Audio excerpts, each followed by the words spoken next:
Welcome to bootstrap. ఈ లెక్చర్లో మనం టెక్స్ట్ ప్రాపర్టీస్ గురించి తెలుసుకుందాం. ఈ టెక్స్ట్ ప్రాపర్టీస్లో text alignment, text wrapping, text transform, text font size, ఇలా చాలానే మనం సిఎస్ఎస్లో యూజ్ చేసాం కదా. సో ఇవన్నీ కూడా మనకి బూట్స్ట్రాప్లో ఉన్నాయి. ఒకసారి చూద్దాం. సో టెక్స్ట్ అలైన్మెంట్, అలానే టెక్స్ట్ ర్యాపింగ్, టెక్స్ట్ ట్రాన్స్ఫార్మ్ గురించి, అలానే ఫాంట్ సైజెస్ ఉన్నాయి. ఇలా చాలానే ఉన్నాయన్నమాట టెక్స్ట్ ప్రాపర్టీస్లో. సో ఇవన్నీ కూడా మనం ఇప్పుడు ఎలా యూజ్ చేసుకోవచ్చు అనేది తెలుసుకుందాం.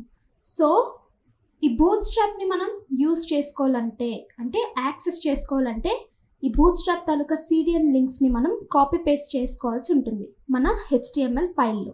సో ఫస్ట్ నేను CSS లింక్ని కాపీ చేసుకొని నా HTML ఫైల్లోన పేస్ట్ చేసుకుంటాను. సో దానికంటే ముందు HTML బేస్ స్ట్రక్చర్ రావడానికి Shift+1 ఎంటర్ చేస్తే మనకి HTML బేస్ స్ట్రక్చర్ వచ్చేస్తుంది. సో నేను ఆల్రెడీ పేస్ట్ చేసిన CSS లింక్ని హెడ్ ట్యాగ్లో నేను పేస్ట్ చేస్తున్నాను. అలానే జావాస్క్రిప్ట్ యొక్క లింక్ని నేను end of the body tag ఎండ్లో నేను పేస్ట్ చేసుకుంటాను. ఈ యొక్క లింక్ని కాపీ చేసి పేస్ట్ చేసుకుందాం. సో ఇప్పుడు మనం బూట్స్ట్రాప్లో ఉండే ప్రతి ప్రీ డిఫైన్ క్లాసెస్ని మనం యాక్సెస్ చేసుకోవచ్చు మన HTML డాక్యుమెంట్లో. సో ఫస్ట్ మనం టెక్స్ట్ ప్రాపర్టీస్లో టెక్స్ట్ అలైన్మెంట్ ప్రాపర్టీ గురించి తెలుసుకుందాం. ఫస్ట్ నేను ఒక పారాగ్రాఫ్ ఎలిమెంట్ని తీసుకుంటున్నాను. ఈ ఎలిమెంట్లో నేను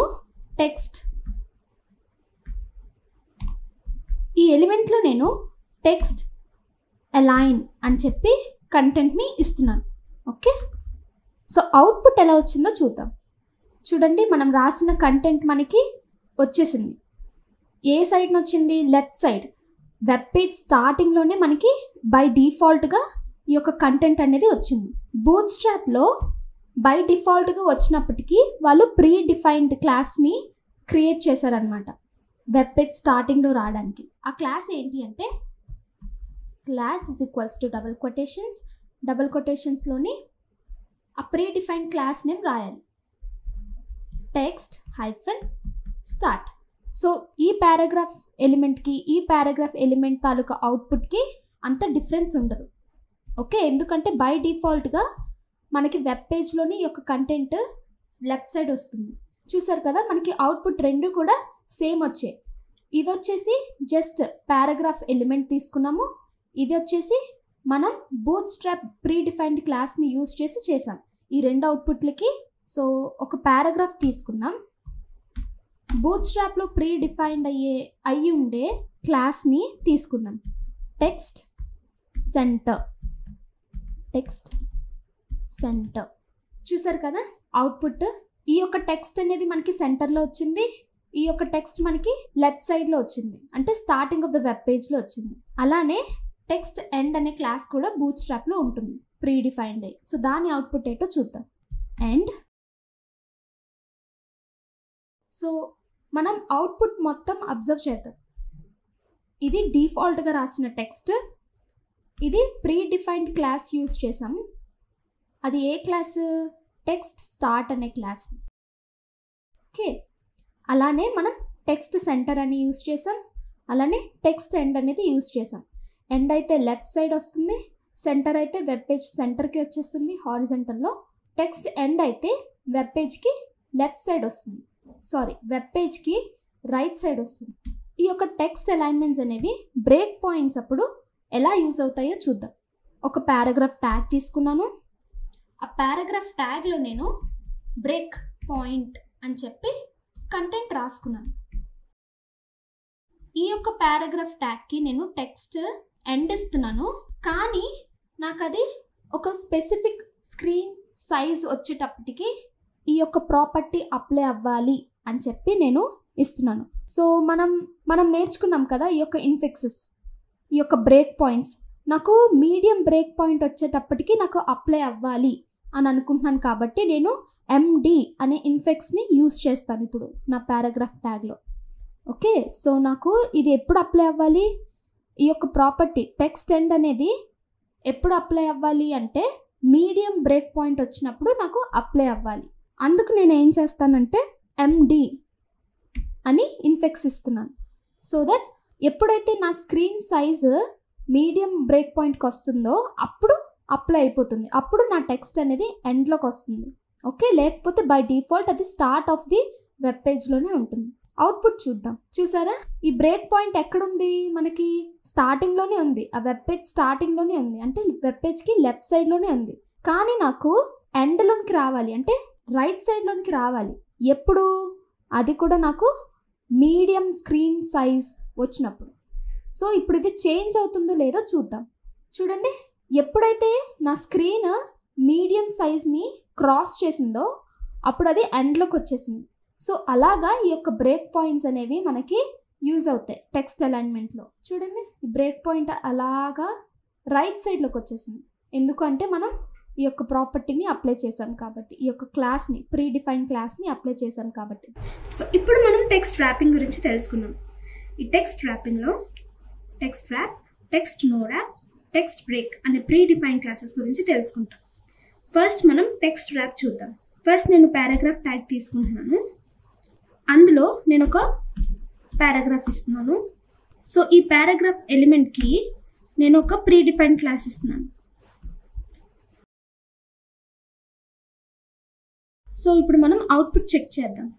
చూసారు కదా, నా అవుట్పుట్ అనేది వ్రాప్ అవుతూ వస్తుంది, నా యొక్క పారాగ్రాఫ్ అనేది వ్రాప్ అవుతూ వస్తుంది నా యొక్క స్క్రీన్ సైజ్ తగ్గట్టు. సో అలానే ఇంకొక పారాగ్రాఫ్ ట్యాగ్ తీసుకుందాం, అందులో ఒక పారాగ్రాఫ్ ఇద్దాం. ఇచ్చిన తర్వాత మనం టెక్స్ట్ నో ర్యాప్ అనే క్లాస్ ఇద్దాం. సో ఈ రెండు పారాగ్రాఫ్స్ని డిఫరెన్షియేట్ చేయడానికి నేను ఒక కలర్ని తీసుకుంటున్నాను. సో ఇప్పుడు మనం అవుట్పుట్ చెక్ చేద్దాం. చూడండి, నా యొక్క పారాగ్రాఫ్ అనేది వ్రాప్ అవ్వలేదు కదా. సో నా ఫస్ట్ పారాగ్రాఫ్ అనేది వ్రాప్ అవుతుంది, కానీ నా సెకండ్ పారాగ్రాఫ్ వ్రాప్ అవ్వట్లేదు, ఎందుకంటే ఫస్ట్ దానికి మనం టెక్స్ట్ వ్రాప్ అని, సెకండ్ దానికి మనం టెక్స్ట్ నో ర్యాప్ అని క్లాసెస్ యూజ్ చేసాం కాబట్టి. చూసారా, ఇక్కడ మనకి స్క్రోల్ బార్ వచ్చింది కిందన, అంటే సెకండ్ పారాగ్రాఫ్ అక్కడ వ్రాప్ అవ్వట్లేదు మనకి. సో ఇప్పుడు ఇంకొక పారాగ్రాఫ్ తీసుకుందాం. ఆ పారాగ్రాఫ్లో నేను ఒక వర్డ్ తీసుకున్నాను, ఆ వర్డ్ నాకు పెద్దదిగా కావాలి కాబట్టి నేను సేమ్ వర్డ్ని వితౌట్ స్పేస్ పేస్ట్ చేసుకుంటున్నాను. సో ఇప్పుడు అవుట్పుట్ మనం అబ్జర్వ్ చేద్దాం. సో ఇంకొంచెం పెద్ద వర్డ్ ఇద్దాం, అదే వర్డ్ని నేను పేస్ట్ చేస్తున్నాను. ఇక్కడ మనం గమనించినట్లయితే ఇక్కడ నేను రాసిన వర్డ్ వ్రాప్ అవ్వలేదు. చూడండి, నాకు స్క్రోల్ బార్ కూడా వచ్చింది. సో ఇలాగా నా వర్డ్ని నేను ర్యాప్ చేసుకోవాలి అనుకుంటే నేను ఆ పారాగ్రాఫ్ ట్యాగ్కి ఒక ప్రీ డిఫైన్ క్లాస్ ఇవ్వాల్సి ఉంటుంది, అదే టెక్స్ట్ బ్రేక్.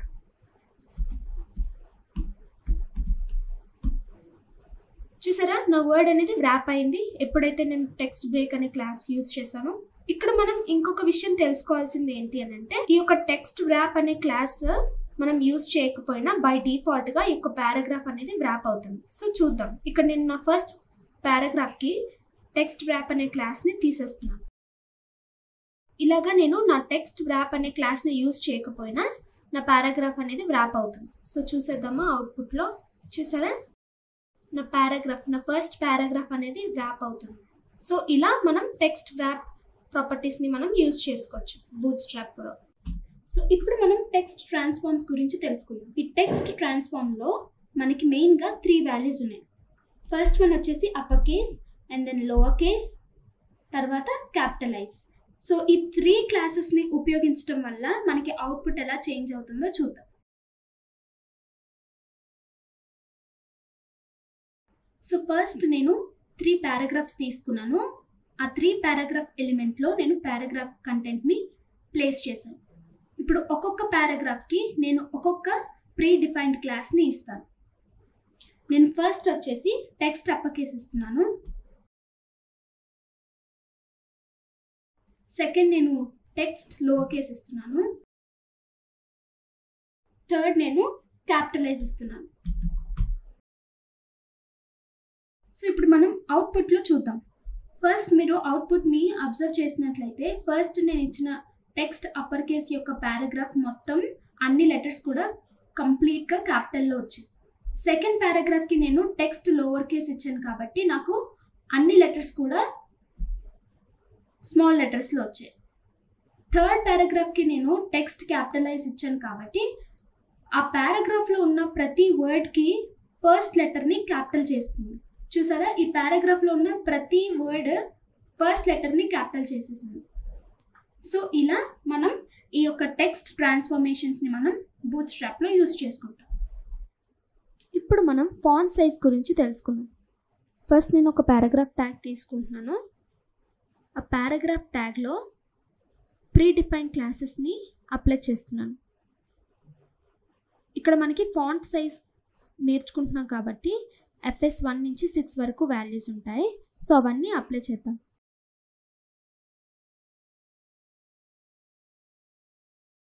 ఫాంట్ సైజ్ కాబట్టి FS-1.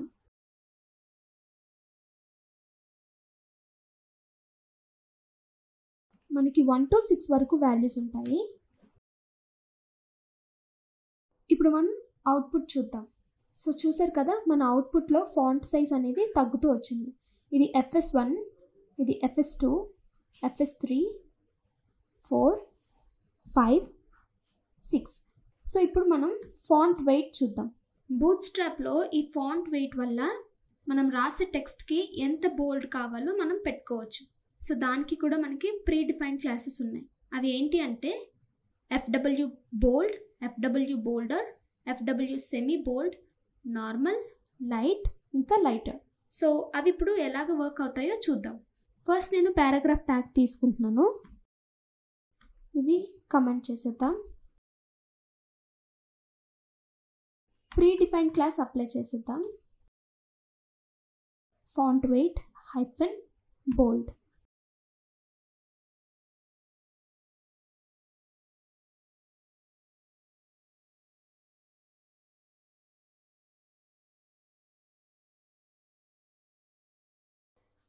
ఇప్పుడు మనం అవుట్పుట్లో ఈ డిఫరెంట్ ఫాంట్ వెయిట్స్ ఎలా వస్తున్నాయో చూద్దాం. చూసారు కదా, మనకి ఆ బోల్డ్నెస్ అనేది రెడ్యూస్ అవుతూ వచ్చింది. బోల్డ్కి ఎక్కువ బోల్డ్నెస్ ఉంది, బోల్డర్కి కొంచెం తక్కువ ఉంది, సెమీ బోల్డ్కి కొంచెం తక్కువ, అలాగా తగ్గిపోయింది కదా బోల్డ్నెస్. సో ఇలాగా మనం ఈ ఫాంట్ వెయిట్ ప్రీ డిఫైన్డ్ క్లాసెస్ని మనం యూజ్ చేయొచ్చు బూట్స్ట్రాప్లో. ఇప్పుడు మనం ఫాంట్ స్టైల్స్ గురించి తెలుసుకుందాం. ఈ ఫాంట్ స్టైల్లో 2 మెయిన్ క్లాసెస్ గురించి తెలుసుకుందాం. ఫస్ట్ వన్ వచ్చేసి ఇటాలిక్, సెకండ్ వన్ వచ్చేసి నార్మల్. ఇది బై డిఫాల్ట్ ఉంటుంది. సో ఫస్ట్ నేను ఒక పారాగ్రాఫ్ ట్యాగ్ తీసుకుంటున్నాను. ఆ పారాగ్రాఫ్ ట్యాగ్కి ప్రీ డిఫైన్డ్ క్లాస్ అయిన FST-ఇటాలిక్ ఇద్దాం. సో ఈ ఎలిమెంట్లో పారాగ్రాఫ్ని ఇద్దాం. అలానే ఇంకొక పారాగ్రాఫ్ తీసుకుందాం. ఇక్కడ ఇంకొక క్లాస్ యూజ్ చేద్దాం. సో ఇప్పుడు మనం అవుట్పుట్ చెక్ చేద్దాం. చూసారు కదా, ఫస్ట్ పారాగ్రాఫ్ మనకి ఇటాలిక్లో వచ్చింది, సెకండ్ పారాగ్రాఫ్ మనకి నార్మల్ టెక్స్ట్ ఫాంట్ స్టైల్లో వచ్చింది. సో ఇలా బూట్స్ట్రాప్లో ఈ యొక్క ఫాంట్ స్టైల్స్ని యూజ్ చేసుకోవచ్చు మనం. ఇప్పుడు మనం లైన్ హైట్ గురించి తెలుసుకుందాం. ఈ లైన్ హైట్లో 4 వాల్యూస్ ఉన్నాయి.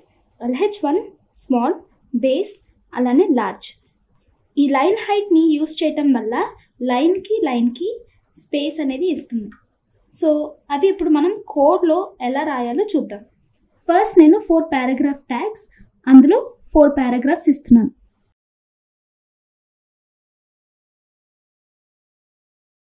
ఇప్పుడు నేను ఈ ఒక్కొక్క పారాగ్రాఫ్కి ఒక్కొక్క లైన్ హైట్ ఇచ్చి మనం డిఫరెన్స్ అనేది చూద్దాం అవుట్పుట్లో.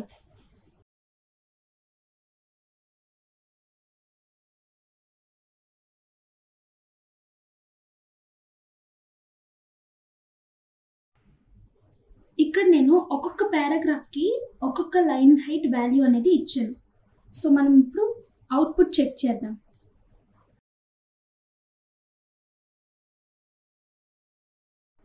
చూసారు కదా, ఫస్ట్ పారాగ్రాఫ్కి నాకు లైన్ హైట్ అనేది చాలా తక్కువ వచ్చింది. సెకండ్ పారాగ్రాఫ్కి కొంచెం తక్కువ, థర్డ్ పారాగ్రాఫ్ కొంచెం ఎక్కువ స్పేసింగ్తో వచ్చింది, ఫోర్త్ పారాగ్రాఫ్ ఇంకా ఎక్కువ స్పేసింగ్తో వచ్చింది. సో ఈ LH1 అనే వాల్యూ డిఫాల్ట్ది. ఈ LH స్మాల్ వాల్యూ ఇవ్వటం వల్ల మనకి స్పేసింగ్ అనేది 1.25 వస్తుంది. ఈ LH బేస్ ఇవ్వటం వల్ల మనకి స్పేస్ 1.5 వస్తుంది. అలానే డబుల్ వస్తుంది మనం LH-LG వాడినప్పుడు. సో ఇలా మనం బూట్స్ట్రాప్లో లైన్ హైట్స్ని యూజ్ చేసుకోవచ్చు. ఇప్పుడు మనం టెక్స్ట్ రీసెట్ గురించి తెలుసుకుందాం.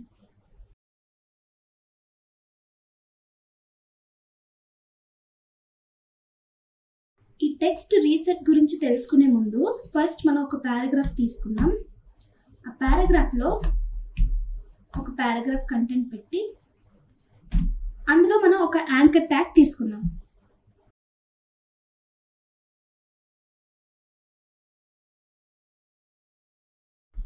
ఇప్పుడు మనం అవుట్పుట్ చూద్దాం. ఇక్కడ చూసారు కదా, మనకి పారాగ్రాఫ్ అనేది బ్లాక్ కలర్లో వచ్చింది. ఇక్కడ మనకి యాంకర్ ట్యాగ్ అనేది బ్లూ కలర్లో వచ్చింది. ఇప్పుడు మనకి ఈ యాంకర్ ట్యాగ్లో ఉన్న కంటెంట్ మనకి పారాగ్రాఫ్ ట్యాగ్ లాగా మనకి బ్లాక్ కలర్లో రావాలి అన్నట్లయితే మనం టెక్స్ట్ రీసెట్ అనే క్లాస్ని యూజ్ చేయాలి.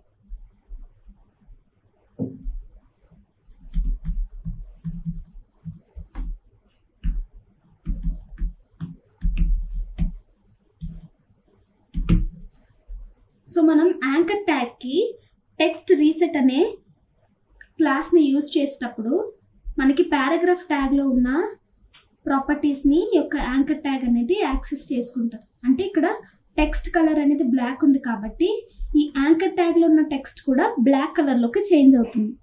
చూసారా, మనకి యాంకర్ ట్యాగ్లో ఉన్న టెక్స్ట్ అనేది మనకి బ్లాక్ కలర్లో వచ్చింది.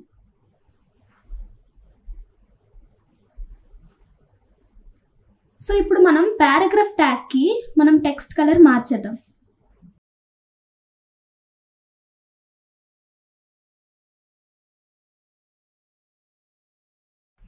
చూసారు కదా, నేను నా పారాగ్రాఫ్ ట్యాగ్కి గ్రీన్ కలర్ ఇచ్చాను. ఈ యొక్క యాంకర్ ట్యాగ్ టెక్స్ట్ కూడా గ్రీన్ కలర్లోకి మారిపోయింది, ఎందుకంటే మనం టెక్స్ట్ రీసెట్ అనే క్లాస్ని మనం యూజ్ చేసాం కాబట్టి. సో ఇది యూజ్ చేసినప్పుడు ఈ టెక్స్ట్ తాలూకా ప్రాపర్టీస్ అన్నీ కూడా ఈ యాంకర్ ట్యాగ్ టెక్స్ట్కి యాక్సెస్ చేసుకుంటాయి. ఇప్పుడు మనం కొన్ని టెక్స్ట్ డెకరేషన్స్ గురించి తెలుసుకుందాం.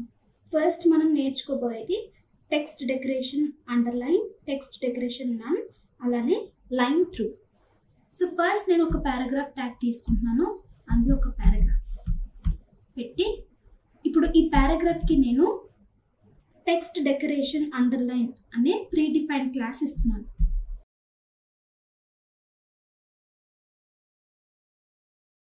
ఇప్పుడు మనం అవుట్పుట్ చూద్దాం.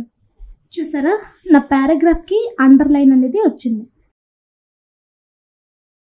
మనకి యాంకర్ ట్యాగ్స్కి అండర్లైన్తో వస్తాయి కదా టెక్స్ట్, మనం ఏది రాసినా యాంకర్ ట్యాగ్లో.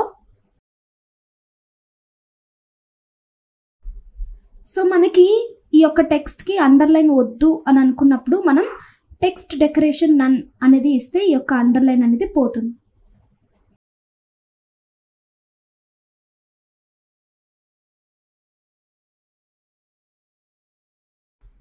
చూసారు కదా, యాంకర్ ట్యాగ్ టెక్స్ట్కి ఉన్న అండర్లైన్ అనేది పోయింది, ఎందుకంటే మనం టెక్స్ట్ డెకరేషన్ నన్ అనే ప్రీ డిఫైన్డ్ క్లాస్ని మనం యూజ్ చేసాం కాబట్టి. ఇప్పుడు మనం టెక్స్ట్ డెకరేషన్లో లైన్ త్రూ అనే కాన్సెప్ట్ నేర్చుకుందాం. సో ఇప్పుడు మనం టెక్స్ట్ డెకరేషన్ లైన్ త్రూ నేర్చుకుందాం. ఒక పారాగ్రాఫ్ తీసుకుందాం, అందులో పారాగ్రాఫ్ పెట్టి ప్రీ డిఫైన్డ్ క్లాస్ ఇద్దాం.